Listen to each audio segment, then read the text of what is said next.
안녕하세요. 구수한 이야기를 담은 친구 같은 상주 방송 92.7MHz 손정자의 두루치기에서 오늘은 저의 수도자의 삶 두 번째 대세자 만나며 배운 삶과 좌우명 가톨릭 교계 제도에 대한 이야기를 들려드리려고 합니다. 본당에서 대세자를 만나며 배운 삶에 대해서는 학생연합회 학생들과 1년을 지낸 뒤 서울 본당으로 파견되어 가게 되었습니다.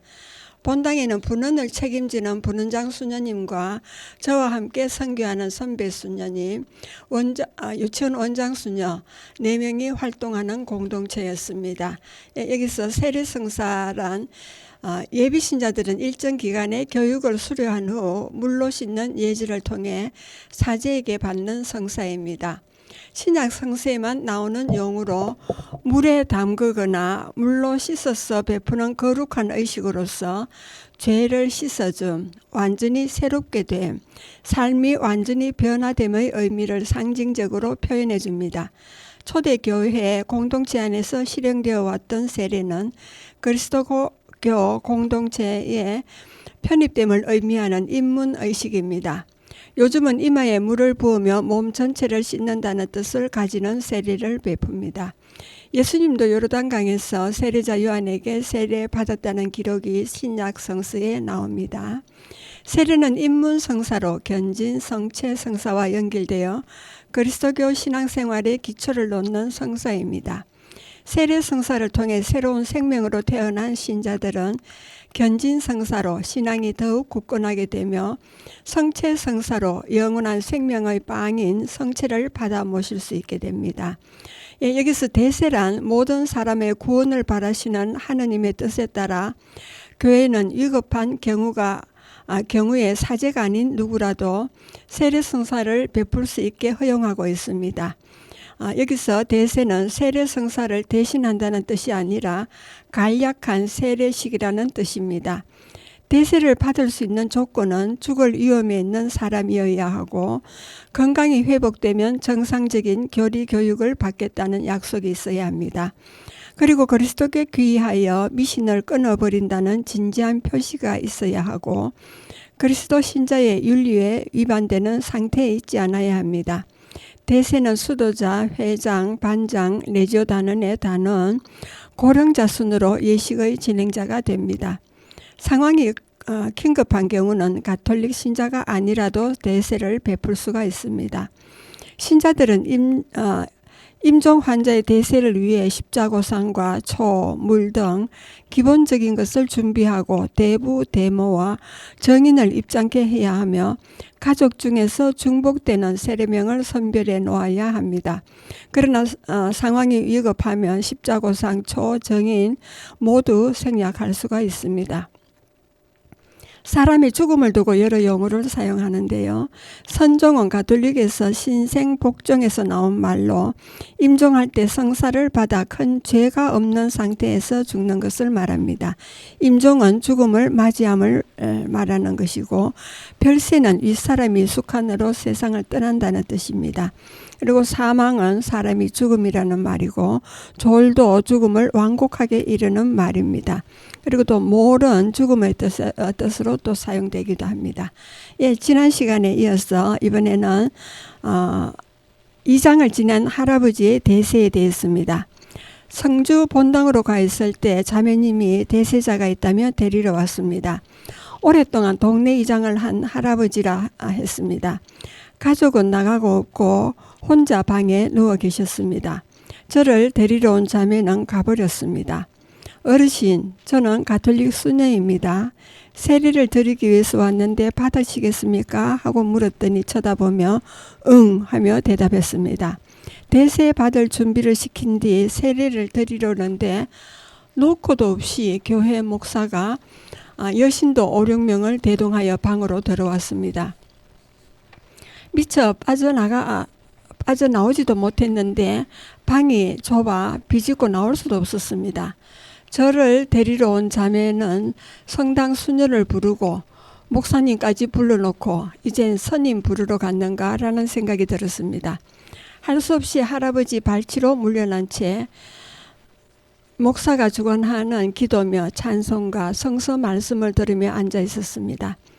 1시간이 지나서 목사님 일행이 나간 뒤 다시 할아버지 머리맡으로 자리를 옮기며 어르신 수녀인데요, 아직 가지 않고 기다렸습니다 라고 했더니 목사님이 왔을 때는 고개를 벽 쪽으로 돌리고 누워 계셨는데 제 쪽으로 돌아 누우며 응 하며 세례 달라고 해서 세례를 드리고 돌아왔습니다. 다음날 새벽 미사에 이장님 집 부근에 사는 신자가 와서 어젯밤 이장님이 선종하셨다고 전해주었습니다. 아침을 먹고 성당에서 할머니 몇 분과 만나 함께 기도하러 갔습니다. 이장댁에 가니 어제 왔던 목사님과 여신도들이 먼저 와서 기도를 하고 있었습니다. 할아버지께서 평소에 좋은 일을 많이 하셔서 이런 복을 주시는 거라는 생각을 했습니다. 목사님과 신도들이 기도할 동안 밖이 추워 윗집 방에 들어가 기다렸습니다. 한참을 기다려도 나오지 않더니 방 밖에서 여기 수녀라는 사람이 있으면 나와보라 하며 얼음장 비슷하게 큰 소리로 불렀습니다. 밖이 추우니 방 안으로 들어오라고 했더니 들어와서는 거두절미하고 왜 우리 교회 영혼을 알만한 수녀라는 사람이 빼앗아 갔느냐며 비난조로 말을 했습니다.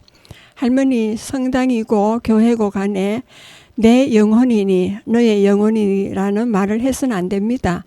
모든 사람의 영혼은 하느님의 자녀이기 때문에 하느님의 것이지 우리에게 속한 것이 아닙니다. 라고 대답하니까 말문이 막혔던지 그럼 장례는 누구식으로 하느냐며 물었습니다.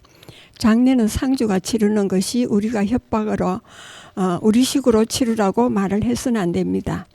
그러니 지금 당장 가십시오. 우리도 할아버지를 위한 기도를 마치면 돌아갈 것입니다. 상주가 교회이든 성당이든 도와달라고 연락하면 와서 도와드리면 됩니다. 라 했더니 말문이 막히는지 기세등등하게 들어왔다가 저의 몇 마디에 기가 죽어나갔습니다. 임종을 앞둔 이장님께서 목사님과 신도들이 찾아와서 기도를 해준 것은 이장님이 술을 좋아했는데 교회 신도들이 술 사준다며 꼬여서 교회를 몇 차례 다녔기 때문에 임종을 앞두고 목사님과 신도들이 왔던 것이었습니다. 한참이 지나 초상집에서 성당에서 도와주면 좋겠다는 연락이 왔습니다. 기도에 동참했던 신자 할머니들이 신이 났습니다.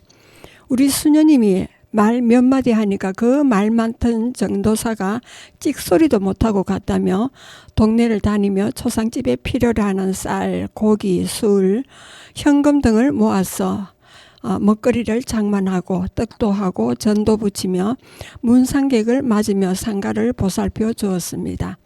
신자들이 상가를 돌보고 있으니 교회 신도들이 담 넘어 얼굴을 내밀며 우리가 했으면 음식을 더 푸짐하게 잘해 주었을 텐데 라며 말로만 상가를 도와주는 행동을 했습니다. 성당 종각 밑에는 쇠로 만든 상녀가 있었습니다. 신부님께 말씀드려 상녀를 빌리고 장례 날에는 젊은 신자들이 상녀를 메고 장지까지 운상해 주었습니다. 평소 봉사하며 잘 살았던 외로운 어르신 장례가 따뜻하게 치를 수 있었던 것은 그분의 삶의 보답이었다는 생각을 했습니다. 그리고 뇌출혈로 누워 계셨던 할머니에 대한 이야기입니다. 성주에서 아들과 며느리가 교회를 다니며 참외 농사를 짓는 집 모친이 뇌출혈로 쓰러져 수족을 쓰지 못한 채 혼자 방에서 지내고 있었습니다. 며느리가 아침에 일하러 가면서 밥상을 머리맡에 차려두고 가지만 수족을 쓸 수 없으니 물 한 모금, 심지어는 얼굴에 앉은 파리도 쫓지 못하는 상태였습니다. 같은 동네 뒤쪽에 병석에 계신 신자를 방문할 때 할머니 집을 지나다니다 가끔 옛날부터 보따리 장사들이 지나가면 불러다 요기시킨 뒤 보낸 분이라는 할머니 이야기를 들었습니다. 성주 본당에서 소임을 3년 마친 뒤 구미로 발령이 나서 짐을 싸놓고 떠나기 전날이었습니다. 오후 그 동네 신자로부터 대세자가 있다며 오라는 연락이 왔습니다. 저의 마지막 대세자가 되겠구나라는 생각을 하며 갔는데 평소 신자들에게 이야기 들었던 그 할머니였습니다. 방에 들어가니 친척과 자녀, 동네 신자들로 가득 차 있었습니다. 아들은 평생 고생만 하다 떠나려는 모친 머리맡에서 안쓰러워 허느끼고 있었습니다. 할머니의 빈여 질렸던 머리를 풀어 산발하고 있어 섬찟했습니다. 먼 곳을 바라보는 할머니 눈동자에는 한이 쓰려 있었습니다. 머리를 모은 뒤 모두 조용히 하라고 했습니다. 어르신이 평소 이웃들에게 많은 것을 베풀며 사셨다는 이야기를 지나면서 신자들에게 들었다며 그러나 사람이란 본의 아니게 남에게 상처를 주기도 하고 받기도 하면서 사는데 어르신께서도 남에게 상처 준 것이 있을 것입니다. 그들에게 용서를 청하고 내가 받은 상처에 대해서는 용서하는 마음을 가지면 좋겠다고 했습니다. 방 안에 함께 있는 모든 사람이 들으라는 이야기이기도 했습니다. 그렇게 마음의 준비를 시킨 뒤 대세를 드리려고 할머니 얼굴을 보니 볼거리에 홍조를 띠고 있었고 얼굴이 편안해 보였습니다.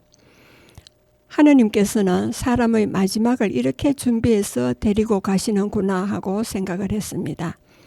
대세를 드린 뒤 할머니께서 편히 천국으로 잘 가시도록 임종을 돕는 기도를 하고 있는데 조용히 숨을 2차례 들이쉬고 내품더니 선종하는 것이었습니다. 할머니의 임종을 확인하고는 살짝 나와서 수녀원으로 돌아왔습니다. 그렇게 할머니께 대세를 드리고 다음날 소임지로 떠났습니다. 새 소임지에서 가정에서 매주 신자들이 모여 기도하는 모임에 참석했습니다. 모임 중에 우리 동네 사는 분의 모친이 어떤 수녀가 찾아와서 어머니의 선종을 다 잘 도와주고 갔는데 감동적이었다는 말을 하더라는 것입니다. 이야기를 듣고 보니 제 이야기였습니다. 그리고는 간암 환자에 대해서입니다.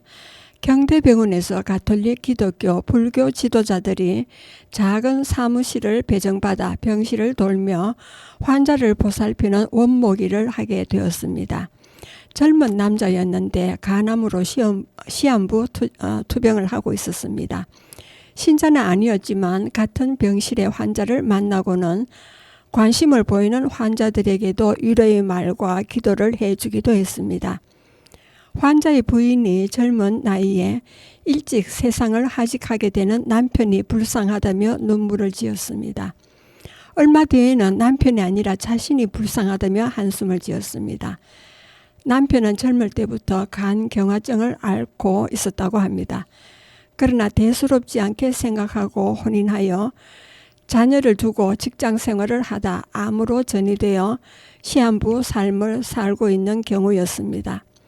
젊을 때부터 간경화가 있었으면 조심하든지 담배를 끊든지 해서 건강을 돌봐야 하는데 담배를 끊지 못해 병을 키웠던 것입니다. 누가 병문안하며 미국에 하느님의 특별한 은총을 받은 분의 안수를 받으면 즉시 낫는다는 말을 들었던 것입니다. 저를 별도로 만나자고 해서 만나기 위해 갔더니 담 옆에서 담배를 피우고 있어 화가 났습니다. 제게 부탁해서 자기도 미국에 가서 안수받고 병을 고칠 수 있게 도와달라는 부탁을 하기 위해 만나자고 한 것이었습니다. 당신은 병을 고치고 싶은지 의문스럽습니다. 목숨이 경각에 달렸는데도 담배를 피우고 있다니 놀랍다며 도와줄 수 없겠다며 단호하게 말한 적도 있었습니다. 그리고 안구 기증 환자를 만났습니다. 하루는 대구 시내 삼덕성당 사무실로 와서 경대병원에 나가는 수녀를 만나고 싶다며 찾아온 사람이 있다며 연락이 왔습니다. 만나니 옆에는 6살 남자아이를 데리고 찾아와 있었습니다. 자기는 여러 여자와 살았고 지금도 젊은 다방 여자와 살면서 이 아이를 낳고 살고 있다고 했습니다. 살면서 온갖 나쁜 짓을 하며 살았는데 죽음을 앞두고 좋은 일을 하고 싶다고 했습니다. 그래서 자신이 죽으면 시신을 병원에 기정하여 의사들의 의료 공부에 도움을 주고 싶으니 알아봐 달라며 부탁했습니다. 그런 뒤에 시신 기증을 할까 말까 말을 여러 차례 바꾸게 됐습니다.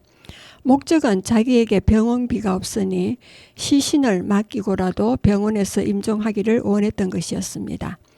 대학병원에 알아보니 말기암 환자는 신체 부위를 다른 사람에게 이식이 불가능하지만 안구 기증은 가능하다고 했습니다. 마지막 병원에 입원시켜줘서 임종하도록 해준다는 조건으로 안구를 기증하기로 했습니다. 그래서 대구 가톨릭 병원에 마지막으로 일주일가량 입원하고 있다가 새벽에 임종을 해서 안구를 척출해서 이식해주기 위해 잠시 냉동 보관 중이라는 말을 병원에서 했습니다. 모친과 제가 안구 척출한 얼굴을 마지막으로 확인한 후 관 뚜껑을 덮고 장례를 치른 경우였습니다. 그리고 저희 조모님에게 드린 대세 이야기입니다. 저희 조모님은 많은 가족을 돌보면서 사시다가 연세가 드시어 대청에서 떨어져 팔이 골절되어 시골 의원에서 뼈를 잘 맞추지 않고 기부스에서 통증이 심했던 것 같았습니다. 대구 큰 병원에서 기부스를 다시 하기로 하고 모시고 나와 병원에 입원하고 있었습니다. 8인용 입원실에 계시면서 방문 소리가 날 때마다 제 이름을 부르며 정자 왔느냐며 찾았다고 합니다. 저는 오래전부터 할머니 임종 때 대세를 받게 해달라며 성모님께 기도한 것도 있었지만 할머니의 맏손녀이기도 했습니다. 제가 맨날 바쁘게 지내는 것을 아는 부모님이 제게 연락하지 않고 있다가 하도 할머니께서 찾으시니 연락을 했습니다. 일정을 마친 뒤 오후에 병실로 갔더니 병실 문을 여는 순간 큰 어머니와 저의 어머니께서 정자 왔습니다 라고 했습니다. 병실에 있던 환자들이 보호자들이 그 소리를 듣더니 수도복을 입고 나타난 저를 보며 고개를 끄덕이면서 저런 사람이니까 찾았구나를 알았다는 눈치였습니다. 사실 2년에 한 번 친정 휴가를 받으면 항상 조부모님을 뵙기 위해 시골로 갔었습니다. 할아버지께서 먼저 돌아가신 뒤 할머니를 뵙고 돌아오면서 성모님께 우리 할머니 가족을 위해 평생 희생하는 삶을 살아오셨으니 마지막 돌아가실 때 꼭 대세받고 가실 수 있도록 해달라며 기도했습니다. 그날이 바로 오늘이었습니다. 안나라는 세례명으로 대세를 드린 후 수녀원으로 돌아갔습니다. 병원에서 오후 5시 환자 저녁이 나와 큰어머님이 먹여드리고 저녁을 다 잡수시고 난 뒤 큰어머님이 돌아앉아 저녁을 먹고 있을 동안 조용해서 돌아다 보니 임종하셨다고 합니다. 수녀원에서 기도하고 잠시 쉬는 시간에 또 집에서 연락이 와서 받으니 할머니께서 선종하셨다는 전갈이었습니다. 기도해드릴 수녀님들과 병원으로 가니 영안실로 옮겨져 있었고 혼입을 덮어두었는데 만져보니 아직 몸이 따뜻했습니다. 저승길 가시면서 대세도 받고 저녁 식사도 든든히 잡수시고 떠나신 것이었습니다. 1986년 86세의 선종이니 호상이라면 시골로 모시기로 결정을 했습니다. 영구차에 할머니를 모시고 앞쪽으로 숙부님 2분, 관이 있는 뒤쪽에 저의 아버지와 숙부가 모시고 갔습니다. 할머니께서 아침에 일어나면 혼인하여 각 지역에 사는 자녀들과 손자 소녀를 위해 장독 위에 정화수 떠놓고 2손 비비며 하늘에 빌었을 뿐 절에 다니지도 않았는데 연불 소리가 집에 도착할 때까지 났다고 합니다. 집에 도착한 뒤 앞쪽에 있었던 형제와 뒤에 있었던 형제들이 서로 누가 연불했나며 물었지만 아무도 연불한 사람이 없었다고 합니다. 저와 어머니는 시골이라 장례 물품이 없을 것 같아 대구에서 장을 봐서 가기로 하고 남았습니다. 다음 날 장례날 아침 마당에는 흰 눈이 살짝 내려 있었습니다. 요즘은 이상기온으로 5월에도 눈이 내리지만 80년대 중초반에는 3월에는 눈이 내리지 않았습니다. 그리고 장지로 떠나기 전 안방에 모신 할머니께 마지막 인사를 올리는데 큰 집 안채 지붕 위에 까마귀보다 크기가 조금 작은 검은색 깃털을 가진 갈까마귀 100여 마리가 날개도 펴지 못하고 날더니 관을 모시고 마당으로 나오니까 마당 위를 날랐습니다. 대문 앞에서 작별 인사를 올리기 위해 관을 내려놓으니까 또 날개를 젓고 관 위를 날고 있었습니다. 인사를 드린 뒤에 다시 관을 드니까 갈과마귀들은 관의 반대 방향으로 날아갔습니다. 지금도 너무 생생하게 그려지며 한평생 희생하며 사신 할머니의 삶을 천국으로 모시고 간다는 표시로 보였습니다. 성모님, 할머니께서 대접받고 가시도록 배려해 주시고 천국으로 모시고 간다는 사인을 주셔서 감사하다는 기도를 했습니다. 그리고 마지막 그 대세자로는 막내 숙부님의 사고사였습니다. 새 본원으로 이사를 한 뒤 얼마 지나고 출장을 다녀왔는데 집에서 연락이 왔다며 전화해보라는 것이었습니다. 막내 숙부께서 새벽에 사고를 당해 동산병원 중환자실에 입원해 계시는데 병문 가라는 소식을 전해주었습니다.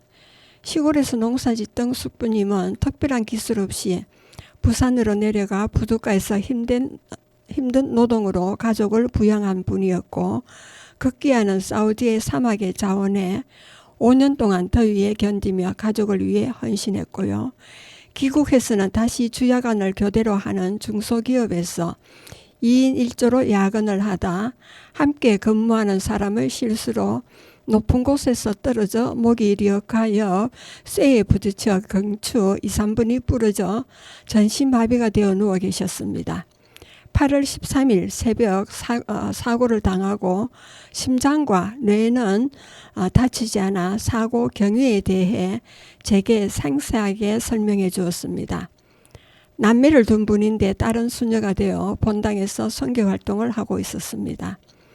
8월 14일은 수도의 신부로 유대인이 아우슈비츠 수용소에 수감되어 있을 때 호명되어 가스실로 가게 된 사람을 대신해서 돌아가신 성인의 축일이기도 해서 막시밀리안 꼴베로 대세를 드렸습니다.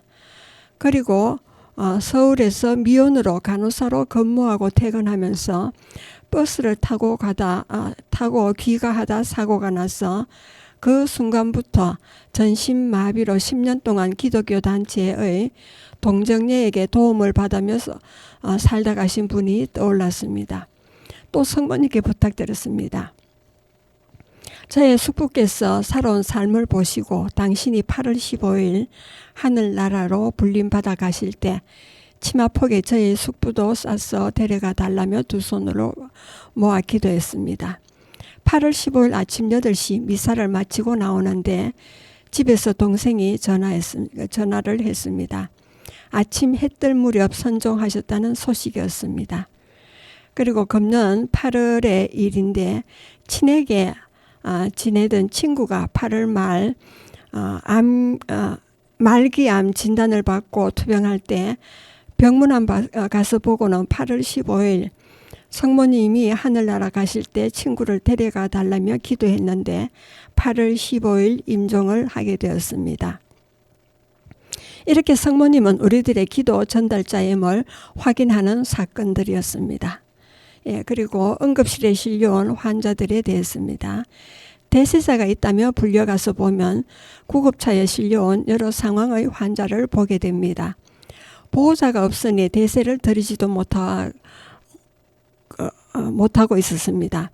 안쪽에 있는 응급 환자에게 대세를 준 뒤 돌아보니 그 할아버지는 의사의 손길도 미치지 못한 채 임종한 경우였습니다. 그 할아버지는 의식이 있을 때 의사 선생 나 좀 살려줘 하며 소리치고 있었지요. 그러나 그분은 의사의 손길도 미치지 못한 채 임종을 했습니다. 저는 지금도 제가 선교 활동 중 대세 준 분 중 기억에 남는 분들을 위해 오랫동안 날을 정해서 기도하고 있습니다. 그리고 저의 기도가 필요로 하는 분들에게 닿아서 빨리 천국으로 가기를 바라는 만남의 짧은 만남의 시간이었지만 소중한 마음을 지니며 살아가고 있습니다. 언젠가 저 역시 이 세상을 떠나 천국으로 갔을 때 그분들과 반가운 만남이 있기를 바라는 마음입니다. 본당에 파견되어 학생들이며 단체에 돌보았던 것보다 대세자를 만나며 임종자들이 자신의 죽음을 받아들이는 모습을 보며 젊은 나이부터 삶의 소중함을 가지게 되었습니다. 저의 마지막을 향해 가는 여정의 한순간이라도 성실히 살아야 한다는 것을 배울 수 있어 감사했습니다. 여러분은 지금 성주 FM 92.7MHz에서 손정자의 두루치기를 듣고 계십니다. 잠시 쉬었다 가겠습니다. 예, 음악을 듣겠습니다. 이 세상 떠난 형제입니다.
예, 계속하겠습니다. 이번에는 과거 상실자 환자를 만난 이야기가 되겠습니다.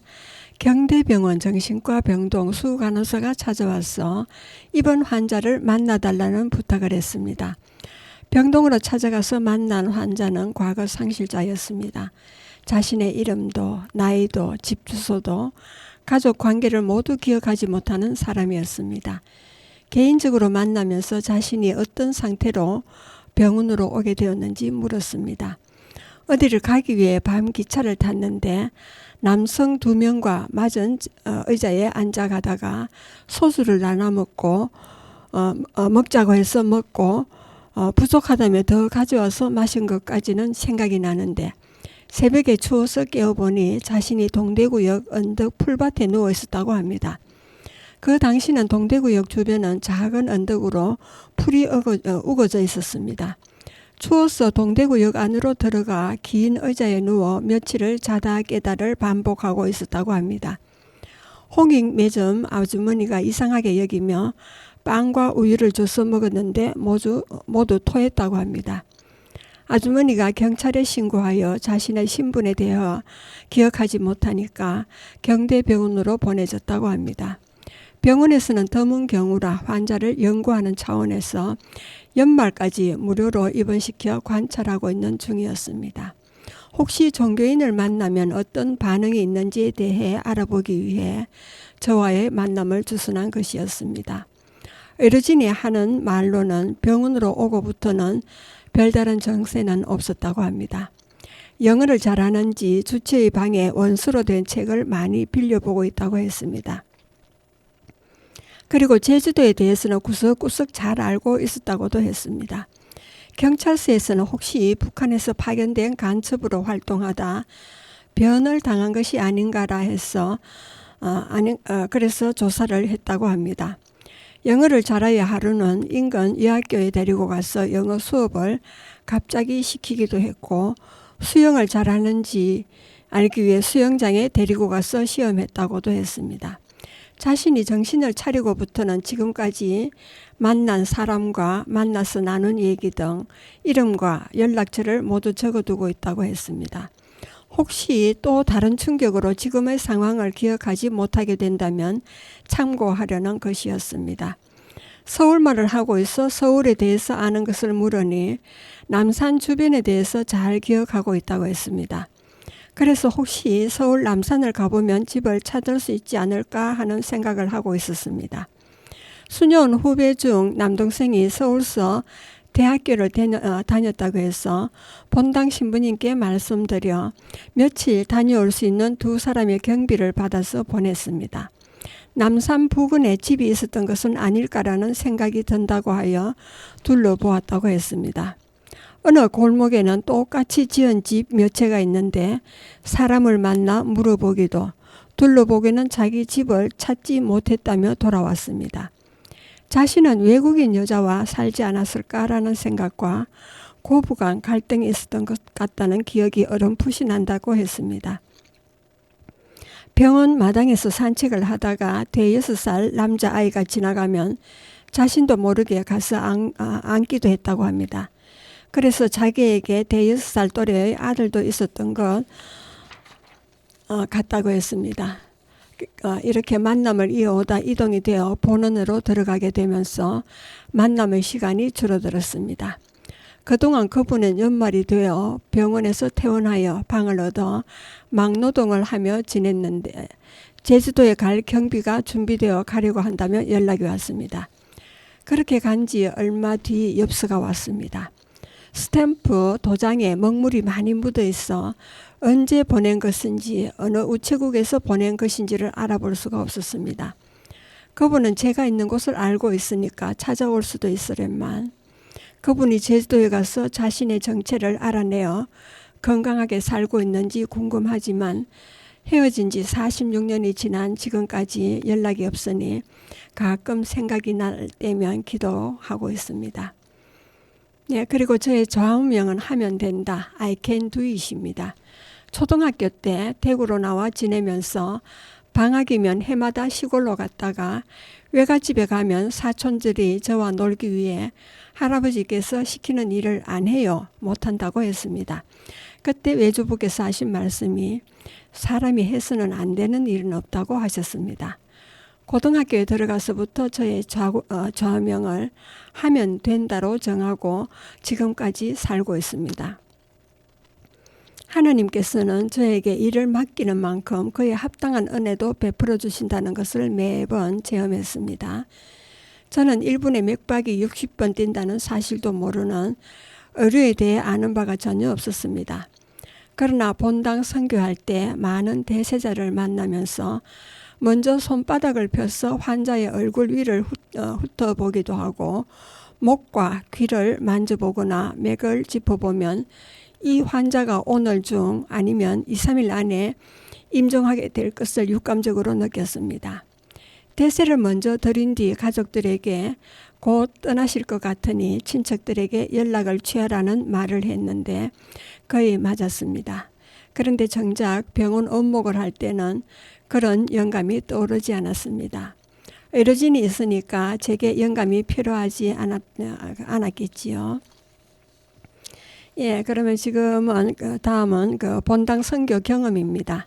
서울에서 근무하다가 시골 상주 암창 본당으로 발령이 나서 가게 되었습니다.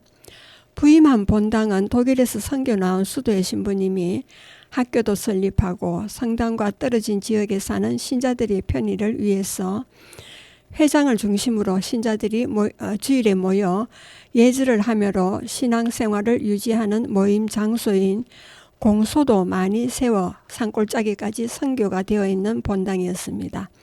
독일 신부님이 20년 동안 선교하다 떠나고 프랑스 신부님이 오게 되었습니다. 그 본당은 신부와 수녀님들이 많이 배출된 신자들이 많은 본당이었습니다. 독일 신부님과 프랑스 신부님의 선교 방향에 큰 차이가 있어 신자들이 새로 부임한 프랑스 주임 신부님을 받아들이지 못해 결국 신부님이 본국으로 떠나고 본당 신부님이 없는 공석이었습니다. 이동 시기가 아닌 사이에 일어난 일이라 대신 보내줄 신부님도 없어 공백 기간이었습니다. 저는 서울서 겨우 첫 본당을 경험한 것뿐인데 두 번째로 간 곳이 신부님이 없는 곳이었습니다. 그래서 토요일이면 연로하신 주교님을 보자 하는 프랑스 부주교님이 오셔서 주일까지 미사를 드리고 가십니다. 본당에 수녀가 새로 왔다는 소식을 듣고 주교님이 오셨습니다. 신자들이 모인 자리에서 이 본당 수녀님은 다른 본당과는 다르게 본당 신부님이 안 계시니까 본당 주임 수녀님이므로 잘 모시라는 당부를 하면서 미사 때 신부님이 신자들에게 나눠주는 예수님의 몸인 성체를 신자들에게 나눠주는 권한인 성체 분배권도 주셨습니다. 아마 한국에서 70년대 중반 선교 수녀가 성체를 분배하는 분배권을 가진 첫 번째 수녀가 아니었나 생각합니다. 연로한 외국 부주교님이 미사 강론을 일주일 동안 준비해 와서 말씀하시지만 발음이 명확하지 못하니 알아듣지 못해 강론이 끝날 무렵 미사에 참석하는 신자들이 많았습니다. 토요일 오후에 오셔서 미사를 드리고 제가 준비해드린 식사를 하고 주무셨는데 한 분은 새벽에 설사를 했다고 합니다. 주일 아침 첫 미사를 마치고 돌아가신다며 제게 말씀의 전례를 하고 성체를 나눠주라고 말씀하셨습니다. 주일에는 혼자 모든 것을 해야 하기 때문에 정신이 없었는데 부주교님의 말씀대로 그렇게 하겠다 하고는 예절을 시작하려는데 부주교님이 제의를 읽고 제 입방에 서 계셨습니다. 미사는 드리지만 대신 제가 복음을 읽고 강론도 하고 부주교님은 성체 거행만 하시겠다는 조건이었습니다. 다행이라 생각하며 복음을 읽고 강론도 했습니다. 강론이라기보다는 읽은 복음 말씀을 풀이하는 시간이었습니다. 미사가 끝난 뒤 다음부터 수녀님이 복음 읽고 강론하라는 말씀을 하고 가셨습니다. 그동안 외국 신부님과 지내느라 신자로서 알아야 할 교리에 대해 배우지 못해 아는 것이 없는 것 같아 강론 시간에 가르치기로 마음먹었습니다.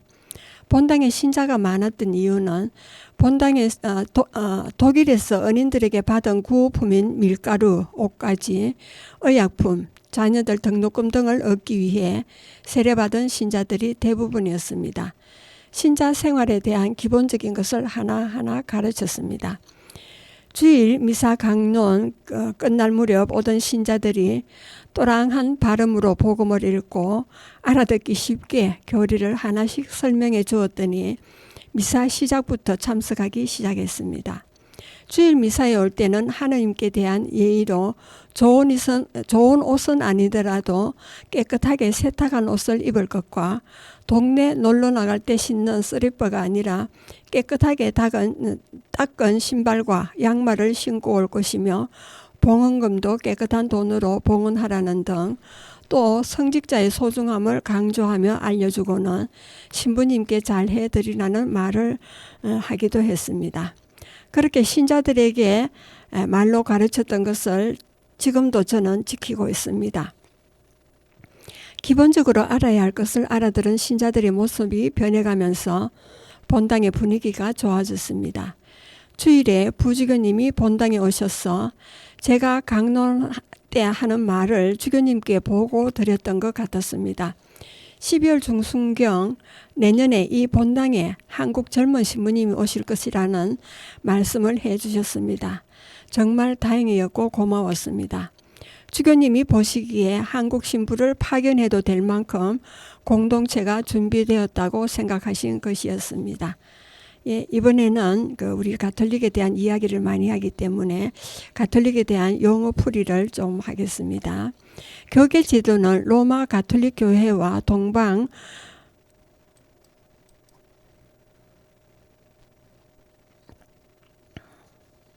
가톨릭 교회에서 교회 우두머리인 교황을 중심으로 하는 기독교 성직자들의 제도적인 질서이고 평신도까지 포함한 교회 조직의 위계입니다.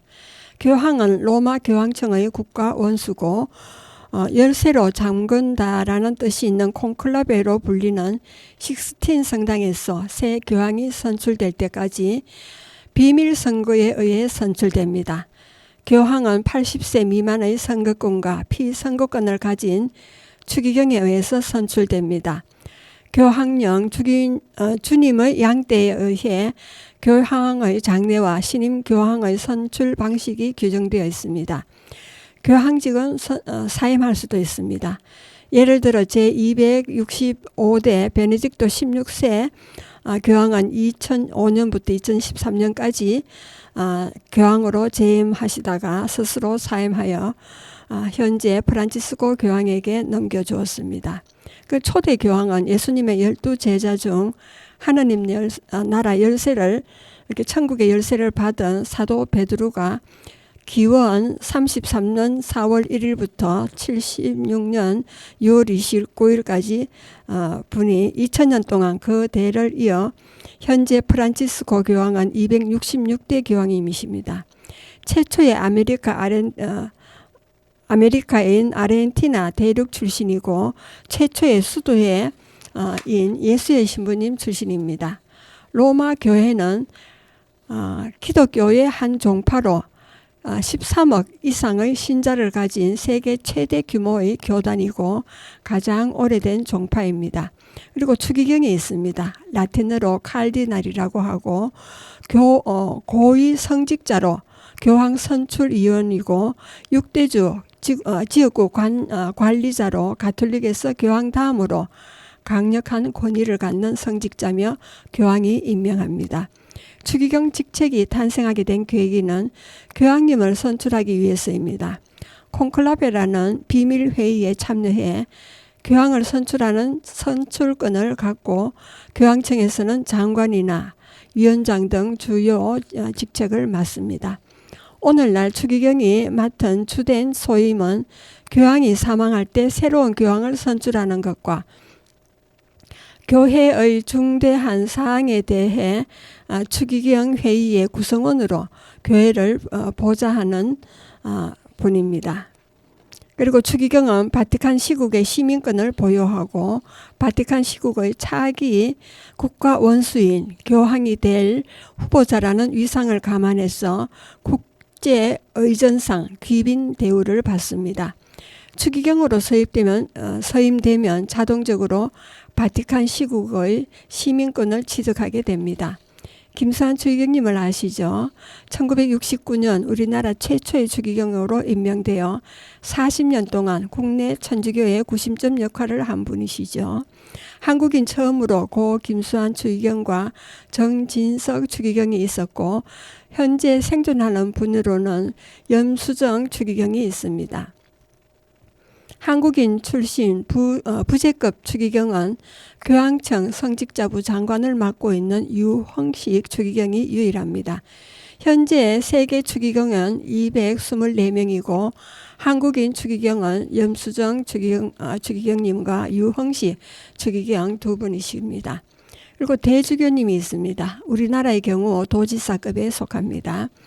대교구의 교구장으로 하나의 개별 교회를 사목적으로 다스리며 많은 대주교는 그가 다스리는 대교구를 중심으로 하는 광구의 광구장으로서 광구에 속한 교구들을 지휘하고 감독합니다. 광구장 주교는 관할 교구의 신앙과 교회 규율이 잘 준수되는지 감독하고 관하 교구장의 유고 시에 교구장 직무 대행을 선임하는 직무를 가집니다. 관하 교구의 주교가 교회 법적으로 내린 판결의 상소 법원 역할을 하기도 합니다. 한국에는 서울광구, 대구광구, 광주광구, 교황청 직속이 있습니다. 서울광구에는 서울대교구와 인천, 수원, 의정부, 춘천, 원주, 대전, 평양 소속 교구가 속해 있습니다. 서울대교구장은 대주교이고 소속 교구장은 주교가 됩니다. 서울대교구는 현재 추기경 한 분 계시고 대주교 1명, 주교 3명, 사제는 963명, 본당은 233개가 있습니다. 대구 광구에는 대구 대교구와 부산, 안동, 마산, 청주 소속 교구가 속해 있습니다. 대구 대교구장은 대주교가 되고요. 소속 교구장은 주교가 됩니다. 대구에는 대주교 1명과 주교 1명, 사제 528명, 본당은 164개, 공소가 77개가 있습니다. 광주 광구는 광주대교구와 전주와 제주교구가 속해 있습니다. 광주대교구장은 대주교이고 소속 교구장은 주교입니다. 교황직 직속은 군종교구가 있습니다. 이 교구에는 주교가 계시고 이북에 덕원자치수도원은 외관수도원 아빠스가 겸임을 합니다. 전체 가톨릭 교회가 교황과 주교단을 중심으로 하나가 되는 것처럼 개별 교회는 교회를 이끄는 주교와 그를 돕는 사제단을 중심으로 하나가 됩니다. 교구의 주교는 교구에 속한 사제의 인사 이동을 관할합니다. 그리고 주교품을 받게 됩니다. 주교품은 성직자들은 초기 교회의 사도들을 계승하는 주교단의 일원으로 신으로부터 받은 완전한 재치권을 가지고 교회에서 사제직과 사목직, 교도직을 수행하게 됩니다. 교황도 로마 교구의 주교로서 로마 교구를 사목적으로 통치하는 직무를 가집니다. 주교직에 오를 수 있는 사람은 적어도 35세 이상이어야 하고 사제로 서품된 지 5년 이상 지난 사람이어야 합니다. 교회가 승인한 고등교육기관에서 성서학과 신학, 교회 법학의 석사 이상의 학위를 취득해야 합니다. 주교의 임명권은 교황에게 있고 주교로 임명된 자는 성자가 권한을 위임하여 축성을 거행하는 주례주교 1명과 적어도 2명의 축성주교에 의해 주교품을 받습니다. 주교품을 받는 것은 성품 성사의 하나로 품을 받은 사람이 죽지 않는 한 성사의 효과는 성령에 의해 영구히 남기 때문에 주교직은 평생 유지됩니다. 그리고 부제품이라는 게 있습니다. 부제는 사제 서품을 받고자 하는 신학생이 사제품을 받기 직전 일시적으로 받게 되는 서품을 의미하는 것입니다. 부제품은 대신학교에 입학한 신학생이 받는 두 성품 중 아래 단계로 취급이 됩니다. 부제품을 받고자 하는 신학생은 최소 만 23살이 되어야 합니다. 이들의 교육 과정은 사제가 될 신학생들은 사제요 스승이며 목자이신 예수님을 본받기 위해 지성교육과 영성교육, 인성교육 및 사목교육을 받습니다. 대신학교는 신학생들의 지적 양성을 위한 학교이고 영성 양성을 위한 수련소며 인성 양성을 위한 공동체고 사목자 양성을 목표로 하는 양성소입니다. 부재직에 있는 성직자들은 주교직과 사제직의 성직자들을 보좌합니다. 기본적으로 사제를 도와 그들이 일하는 지역에서 영성체와 병자들을 위한 봉성체, 독서, 강론 등의 직무를 수행합니다. 일반적으로 사제 서품을 받기까지 교육 과정은 9년에서 10년이 소요되고 양성하는 가톨릭 신학대학교는 서울, 대구, 광주, 부산, 인천에 있습니다.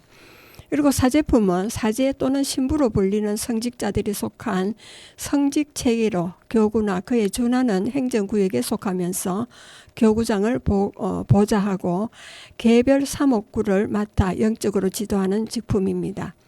주교품과 같이 사제품도 성사를 통해 받는 직무이기 때문에 성사 자체가 무효가 되지 않는 한 어떤 경우에도 한 번 받은 사제 서품직은 취소되지 않습니다.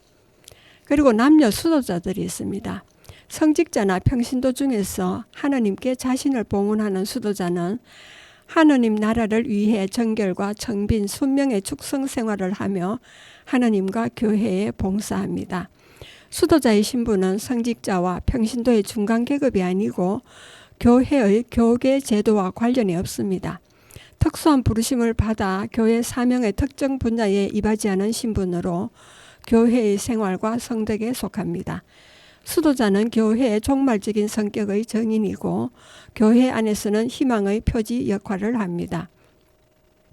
한국천주교 주교회의는 전국 교구와 남자 수도와 선교 수녀에서 재료를 직접 받아 정리한 한국천주교 사제 임명록을 2024년 5월 27일 전자책과 온라인 페이지로 발행했습니다. 임명록 작성 기준은 2024년 3월 1일자입니다. 임명록의 첫 한국 사제인 조선 대목구 때 1845년 8월 17일 사제서품을 받은 한국의 첫 사제인 성김대건 안드레아 신부부터 서울대교구 2024년 2월 2일 sa제서품을 받은 최민석 신부 막내까지 총 7,019명이 수록되어 있습니다. 1845년부터 2024년 3월 1일까지 선종한 사제의 수는 717명입니다. 그리고 2024년 3월 1일 현재 원로 사목자를 포함해서 활동 중인 한국인 사제는 추기경과 주교님을 포함해서 5,694명입니다. 한국 천주교회 16개 교구에 속한 사제는 4,795명으로 84.2%를 차지합니다. 수도에 소속 신부는 해외에서 활동 중인 신부님을 포함해서 874명으로 15.4%를 차지합니다. 그리고 교황청을 비롯해서 해외 교구에서 활동 중인 수도 사제를 제외한 신부님들은 25명으로 조사되었습니다. 그리고 가톨릭 교회를 이끌어온 역대 교황 출신 국가들을 보면은 교황 주일 특집에서 통계로 나온 내용입니다. 역대 교황은 대부분 이탈리아 출신으로 210명이 됩니다. 비유럽권 출신은 1282년 만에 프란치스코 현 교황입니다. 교황주일 6월 30일은 베드로 사도의 후계자인 교황이 전 세계 교회를 잘 이끌어 나갈 수 있도록 하나님의 도움을 청하는 날입니다. 아르헨티나에서 1936년 출생한 현재 266대 프란치스코 교황은 2013년 3월 13일 선출되어서 1282년 만에 탄생한 비유럽권 출신 교황으로 가톨릭 교회 역사상 최초의 아메리카 대륙 출신 교황이라는 점에서 큰 관심을 받았습니다. 그리고 이탈리아 출신 교황이 제1대 성 베드로 교황부터 현재 266대 프란치스코 교황까지 교황 중에는 교황청에 있는 이탈리아 출신이 210명으로 전체 교황의 78.95%에 해당하고 교황 10명 중 8명이 이탈리아 출신인 셈이 됩니다.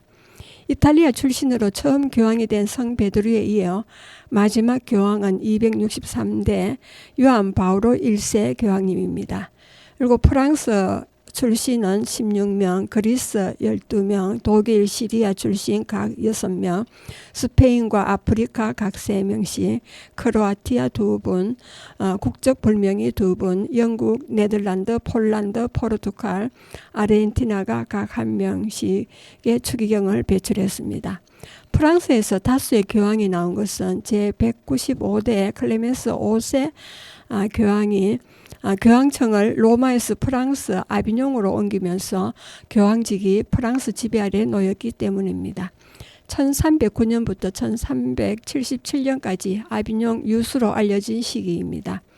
클레멘스 5세부터 제201대 그레고리오 11세까지 7명의 교황은 모두 프랑스 출신입니다. 그리고 제264대 성요한 바오로 2세는 27년 동안 교황직을 제위한 최장수 교황이 되고 폴란드 출신입니다. 독일 출신은 265대 베네딕토 6세입니다. 이 교황님은 재임 중 스스로 사임해서 프란치스코 교황에게 자리를 넘긴 분입니다. 베네딕토 16세를 제외하고 독일 출신 교황은 모두 현재의 독일과 오스트랄리아, 이탈리 북부 등을 아우르며 존재했던 신성 로마 제국 시기에 탄생하신 분입니다. 초대 교황 성 베드로는 주교황청 대한민국 대사관 교황연대표에 의하면 이스라엘 출신의 유일한 교황입니다. 한국을 방문한 교황님은 성 요한 바오로 2세이십니다. 1984년 5월과 1989년에 내한을 하셨고 103위 시성식을 여의도 광장에서 거행했습니다. 그리고 프란치스코 교황님은 2014년 123위 시봉미사와 제6회 아시아 청소년 대회 참석자 방문을 했습니다. 용어 설명이 좀 길었습니다. 교계 제도에 대해서 신자들도 모르는 경우가 많습니다. 저의 수도자의 삶을 이야기하다 보니까 가톨릭에 대한 용어를 많이 사용하게 되어 말씀드렸는데 알고 도움이 되었으면 합니다. 여러분은 지금까지 성주 FM 92.7MHz에서 손정자의 두루치기를 들으셨습니다. 마지막 음악을 듣겠습니다. 사제의 마음입니다.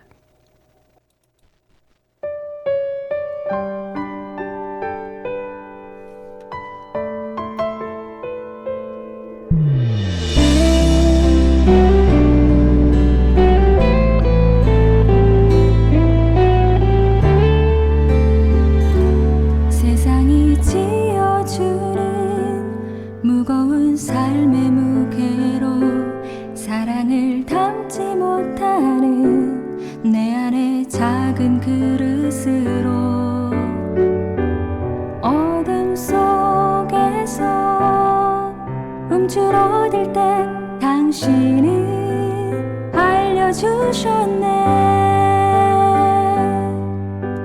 내 안에 주님 닮은 사랑 있으니 내 안에 주님의 빛 들어 있으니